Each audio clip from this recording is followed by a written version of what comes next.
setting boundaries and enabling discovery methods. I think it's time that we need to set some boundaries in this relationship of ours. Uh, every good relationship has to have its boundaries, and every good config manager has to have its boundaries as well. What do you think of that? Uh, in this nugget, so we've got that config manager installed. The server is up and running, but honestly, there's a whole bunch of stuff that's got to get done before we can even start thinking about pushing out software. One of the first things we have to do is actually set the boundaries for our relationship with config manager. Boundaries in a config manager world are a mechanism to identify, well, first of all, which clients you want to manage. And then also to identify, well, what are your gathering, your collections of clients? That's a bad word. Your amalgamations of clients that may be spread all around the world. So here's a good example for boundaries. Right, let me scroll this down here, and I want to spend just a minute kind of talking about why boundaries are important in Config Manager. So let's say you've got your main site here. Let's call this your, I don't know, your Denver site. Okay, and in this Denver site, you have a bunch of different clients that are out there. But because those clients are in the same site, well, you want to collect them, just like you would in Active Directory sites and services. In fact, Config Manager can actually query 80 sites and services to gather, well, the boundary for that site. In sites and services, you take a site and you bound it by one or more subnets. In Config Manager, you can do it by sites, you can do it by subnets, you can do it by IP address ranges, you can do it by IPv6 prefixes. Now, where these come in handy in the configuration manager world is not just the sites themselves, but the connection between multiple sites. So let's say I have another site out here. This is the Denver site, and we'll call this the Vegas site. So between these two sites, this is going to be one IP address range or a subnet, and this is going to be another IP address range or subnet. And for each of the machines that sit in either of these sites, I want them to recognize that they're in a geographic location and to find the config manager resources that are local to them. So in that Vegas location, I might have a server there. And in the Denver site, I might have a server there as well. By setting up these sites and then also boundary groups, I can make sure that the clients that end up in Las Vegas, well, they get assigned to the Vegas site. And the same ones that get assigned, or in Denver, they get assigned to the Denver site, and then also attempt to gather the resources or the content from whatever services are close to them. There's a third reason why. So first is site assignment, second is identifying the content that's out there. The third is simply to identify one or more sites as maybe having not the greatest network connectivity. So, okay, here's Denver and here's Vegas, right? So maybe there's a third site out here. I don't know, maybe this third site's on Mars somewhere. And the Mars site is relatively far away from the Denver and the Vegas site. And so when people are actually in that Mars site, well, this is a slow connection. As one can imagine, the network connectivity to Mars is not that great.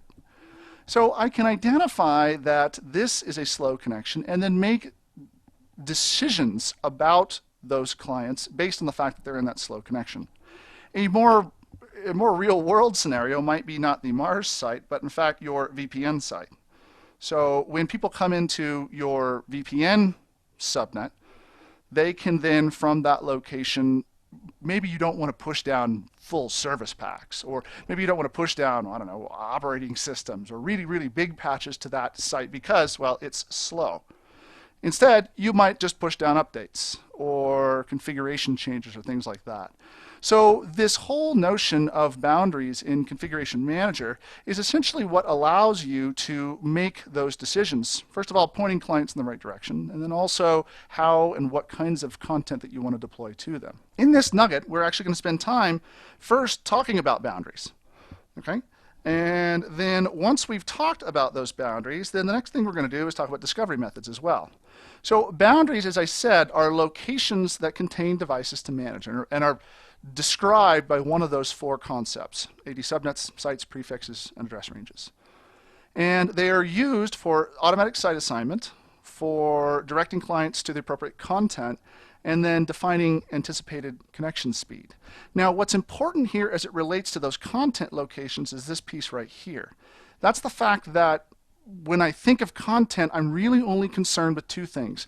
Distribution point content, which you will learn in a minute, is applications you want to deploy, and perhaps update content that you want to deploy.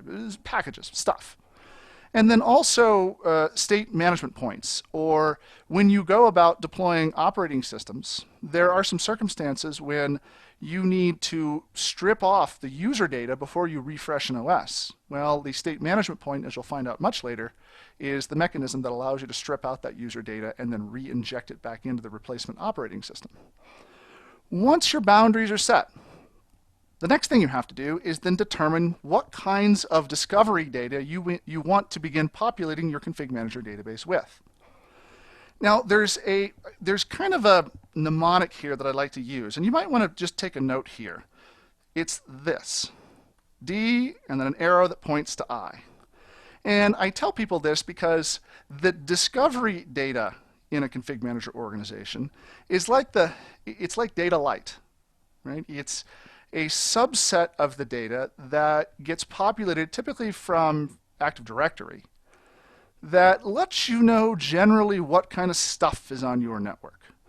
It can also get populated from other places. You can do an IP address search and just query to see what responds. But discovery is sort of the first set of data that ultimately drives your inventory data, the second set of data. We'll talk about inventory data later on, because inventory data you can only start to gather once you have clients that are already installed onto your desktops and servers.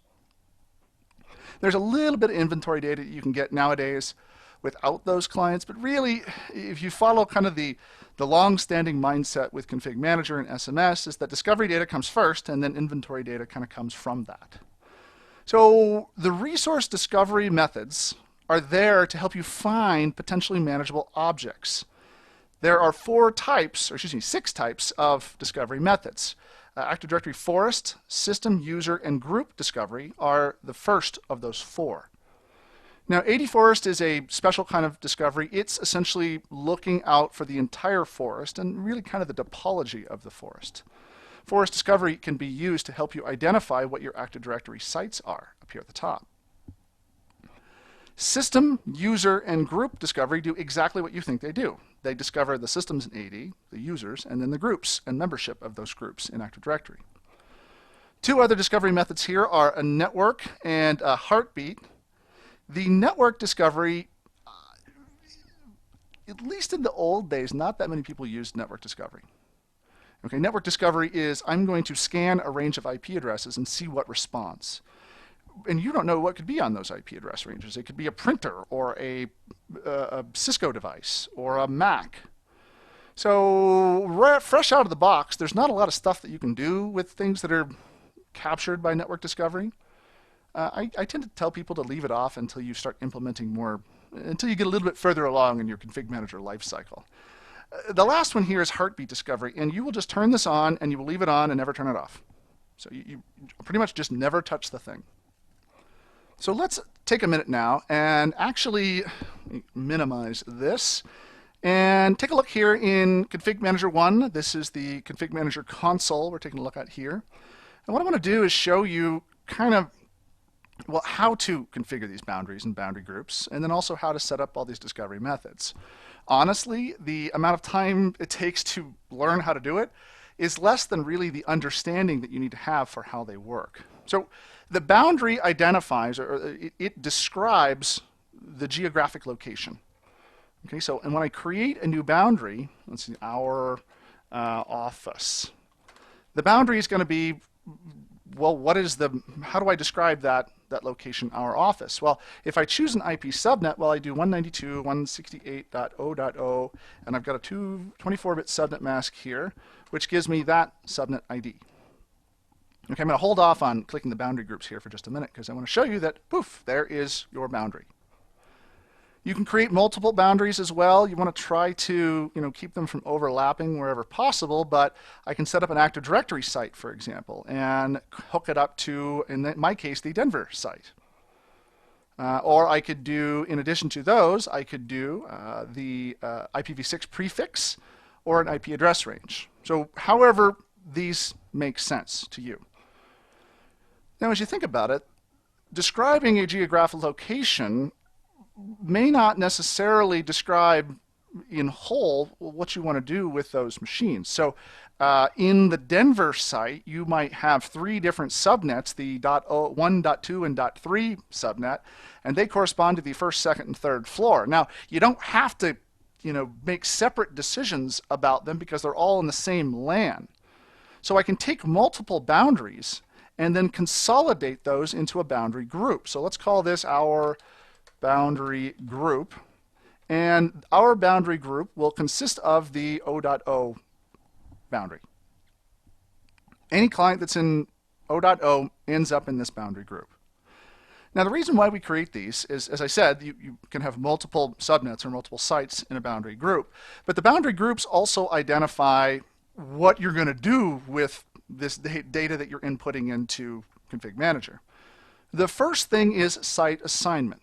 Okay, so when a client is found in the site 192.168.0.0, then put it in the site NGT. Okay, and if I had more sites here, you would see them in the list.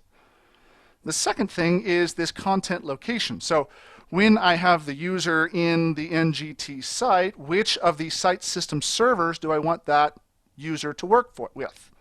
In this case, it'd be Config Manager 1. So this says, client, in IP address range, talk to this server to get your stuff. The last thing here is the connection speed, and I can change that between fast and slow. So here's Denver and here's Mars. Like I said, there's really not that much to see here. Create the boundaries, then create the boundary groups, and then set up what sorts of behaviors that you want associated with those boundary groups. If I go back here to properties and I take a look at the boundary groups, well, there I am, and then here's the site system I'm associated with. Relatively simple stuff. So now that we've assigned the boundaries, the next thing we have to do is actually set up not the client settings, but the discovery methods. Back in 2007, there were a bunch of discovery methods that served to do nothing more than confuse people. Active Directory system group and site system group and group system, they were very poorly named. So thankfully in 2012, we've gone about and changed the naming structure to make things a little more obvious. The first of these discovery groups is Active Directory Forest Discovery. And what this is for really is for helping you discover your sites and services. So whatever sites are out there, what are the subnets associated with those sites, then you can create boundaries from that information. Okay, see, I can turn this on here for site boundaries and then IP address range boundaries as well. Unlike the other discovery methods, Forest Discovery is not used for populating the assets and compliance node down here with stuff. It's really for the entire site and hierarchy. Choose yes. I'm going to run that Forest Discovery. You'll see it's enabled now. So now we have to make some decisions. Back in the 2007 days, we had this notion of system discovery. And if I clicked on System Discovery, I could turn on Active Directory System Discovery, and I could say, okay, go grab me all of the computers in my domain, company.pri, search through all the child containers, use the computer account of the site server to do that, and poof, it would go and grab all of the computer accounts. But there's kind of a problem there. Let me ask you this. So in your Active Directory, can you honestly say that you know every computer account in your Active Directory is actually a working computer? You know the one computer that, oh yeah, no, Phil's computer, his computer used to be named Phil, but then Phil changed his name to something else, or we fired Phil, and now Phil's computer's name is Bill, but we still have Phil's computer account in Active Directory, and there's really no computer associated with that computer account. So back in the day, turning on Active Directory computer system discovery kind of was almost a bad thing, right? Because I would have, 80% of my accounts were known good and 20% were known bad, but I couldn't really tell which ones were which. And I would just know that when I tried to do compliance reports on the latest patch of the month, I always had some 20% of machines that just never would respond because they didn't actually exist. So a lot of people said, Microsoft, you got to fix this. And they actually did in this version. Thank you, Microsoft. So this version now says, all right, Active Directory, give me all the computer accounts, but give me those for only when the computer has logged onto the domain in a given period of time, or when they have updated their computer account password in a given period of time. Think about this. The computer that's just sitting there that nobody ever logs into still updates its computer account password. So if I'm interested in those, well, I might want to turn that on. There are other machines that get logged into all the time. For those, I may want to turn those on as well. So depending on what you're interested in, if it's the machines that are logged in, so the actively being used machines, or just machines that are still network attached, you can determine which one you want here and then change the time since last logon or last password update here. This was not even remotely useful before this new little page came into account. So this is really makes this thing useful. In fact, if you've ever used, there's a command line tool, really old command line tool. I think it was invented in like '98 from a website called Joeware. I think it was joeware.net, called Old CMP. Old CMP command line tool, old as dirt. And you could use that to identify which machines have not logged on in 90 days. And you can even remove them from Active Directory if you want. This kind of essentially inventories the same kind of data out of Active Directory. You can do the same thing with PowerShell these days. Now, once you turn this on, you need to identify a polling schedule. These days, the discovery stuff is augmented with Delta Discovery, which says once a week, I'm going to go ahead and poll the entirety of Active Directory for its stuff. And every 5 minutes after that, I'm going to see what's new or modified. Very useful, Delta Discovery, because then I don't have to do a full poll more often than 7 days. What in the world are you doing there? It's very funny. So the street cleaners are out here, and there's a guy doing donuts in the street out in front of me with the street cleaner right now. Very strange what goes on when videoing is happening. Anyway, set the polling schedule. It's by default, it's every 7 days. Every 5 minutes for the Delta Discovery interval. Here's another interesting thing. So there are a number of object attributes that are discovered by default. In addition to those object attributes, I can choose additional attributes that I want to pull out of Active Directory. So anything, pretty much anything that's in Active Directory, I can just add this over to the selected attributes and poof, it will be available in my discovery data. This is really handy if I need that stuff in some other location and I want to query on it. I would recommend not adding these items in unless you actually need them for some sort of query, because you just don't want to populate the database with stuff that you don't need. These are by default up here at the top. So we turn on Active Directory System Discovery, we run that discovery, and it will give us, again, just those machines up here in Assets and Compliance that have actually connected over the last 90 days.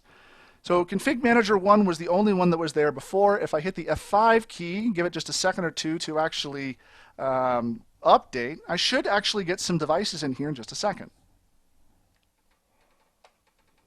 There we go. As you can see, I've got my DC in here. That's my domain controller for this domain. And eventually the rest of the devices, the rest of the computers in this domain will ultimately make their way into the devices node. There's Client 1 and Hyper-V 1. So we can see that we're actually populating those now. The original Config Manager up until this version was almost completely focused on computers. You could do stuff with users, but really you were kind of sending applications out to computers, and that's really all you mostly cared about. This version of Config Manager, it has a new and very cool focus on the individual user. In fact, with this version, as you'll find a little later, I can create a virtual application and deploy it out to wherever the user generally happens to be located. It's wild, I know. So in order to do that, I have to have the users in Config Manager. I do that here with Active Directory User Discovery. Just like before, I need to constrain it. I'll constrain mine to the user's OU. I can recursively search. I can discover object within groups, change the computer account here. I can change the attributes I'm interested in. Again, these are Active Directory attributes, and then adjust the polling schedule if I want for the full or Delta Discovery poll. This will pull those user accounts out of Active Directory into Config Manager. It's a one-way pull, so you don't have to worry about corrupting any Active Directory stuff on the other side. Looks like my devices have got some more here populated, additional devices in the Active Directory domain. My users, give it a second or two, will ultimately begin populating with the user information. This user information becomes quite handy a little later on when we start deploying applications out to specific users. And you can see here, well, I've got, Don, I've got myself, I've got my living room account for some reason. I have the administrator account. There are the users that exist in this domain. The last one here is group discovery, and this is kind of a special discovery. When I do group discovery, I need to add in one or more groups that I'm interested in discovering. So maybe this would be domain users. Using the default domain in Forest or a specific domain controller or domain if I want, I can then put in which group I'm interested in, domain users. And what this will do will discover the members of this group and any nested groups. Okay, so if something is a member of domain users, it will discover that membership as well. When I click OK, same thing. There are my polling schedules and similar options, only discovering computers that have logged on to a domain in a given period of time. Or if I want to discover membership of distribution groups. Remember, there are security groups and distribution groups in Active Directory. So these are the main discovery methods that we use in Config Manager 2012. There are two more, heartbeat discovery and network discovery. I'm going to start down here with network discovery.